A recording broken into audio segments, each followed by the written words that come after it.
सेना की जमीन घोटाले मामले में रांची के सब रजिस्ट्रार वैभव मणि त्रिपाठी को समन जारी करते हुए रांची के ईडी कार्यालय बुलाया गया था।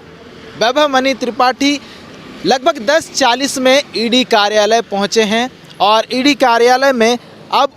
जो जानकारी मिल रही है उनसे जो ज़मीन घोटाले से जुड़े मामले थे उनसे लेकर जो है पूछताछ शुरू हो गई है। आपको बता दें कि पिछले दिनों राजधानी रांची समेत झारखंड के कई ठिकानों पर छापेमारी की गई थी और साथ ही साथ पश्चिम बंगाल और बिहार के भी कई ठिकानों पर छापेमारी की गई थी, जिसमें रांची के जो पूर्व डीसी थे छवि रंजन, उनसे जुड़े कई लोग थे और साथ ही साथ कई ऐसे लोग थे जिनका लगातार नाम सामने आता रहा था। उन लोगों के ठिकानों पर भी छापेमारी की गई थी और छापेमारी के बाद 7 लोगों को गिरफ्तार किया गया था, जिसमें बड़गाई के सीआई भानु प्रताप प्रसाद,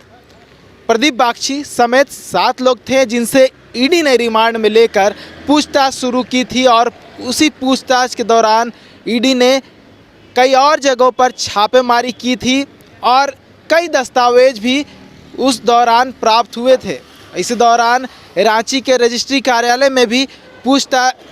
छापेमारी की गई थी और उसके आधार पर कई जो है कागजात उस समय बरामद किए गए थे और जो 7 आरोपी थे उनके रिमांड अवधि बढ़ा दी गई थी और उनसे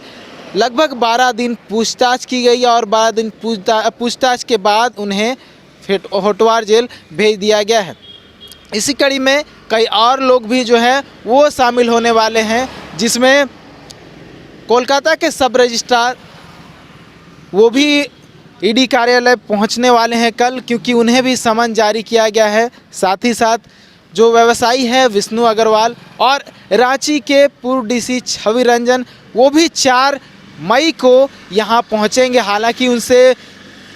पिछले दिनों भी पूछताछ हुई है। जो ज़मीन घोटाला हुआ है, जो ये बातें लगातार सामने आ रही थी कि सेना की जो ज़मीन है वो फर्जी कागजात बनाकर इन लोगों ने बेच दिया। साथ ही साथ बरियातू का जो चेसायर होम ज़मीन था वो भी बेच दिया गया है। इसके साथ साथ कई और भी ज़मीन थे जिसको लेकर जो है लगातार मामले सामने आ रहे थे और जो आरोप लग रहा था इसी को लेकर जो है समन जारी किया गया है और पूछताछ कई लोगों से की गई है और आगे भी की जाएगी। ऐसे में देखने वाली बात होगी कि जब वैभव मणि त्रिपाठी से ईडी पूछताछ करती है तो